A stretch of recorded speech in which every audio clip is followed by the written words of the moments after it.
special number of both tradition and honor, a taulunga. The word taulunga refers to the final stage of traditional house building. At this stage, the final, topmost rafter secured to the building, or the fale, ultimately signifying the completion of construction.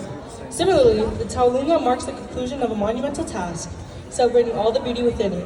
It is because of its concluding significance and deep value in Samoan culture that we saved it for the ending parts of our program.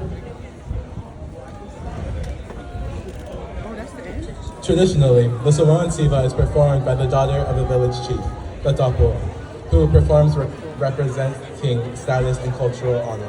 So today, we have Mateja Ueligitone performing this solo as one of our seniors. Let's go, Teja! Another essential aspect of the taulunga is the outfit of the taupo. She wears traditional tapa of traditional art, oil on her skin, and a special headdress called a tuinga. The tuinga is typically crafted with shells, feathers, and hair, signifying the hair of her ancestors and thus the family and culture honor she carries as she dances. And lastly, we'd like to welcome you all to participate in the Samoan tradition of the aiuli. Let's go. Could you tell us a bit more about what an aiuli is? Sure, Charles.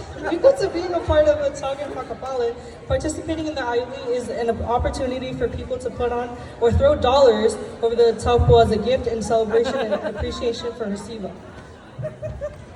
So please, get your dollar bills ready. And join us in welcoming our senior Teja, escorted by seniors Biliami Napeli for her senior Samoan Taulunga.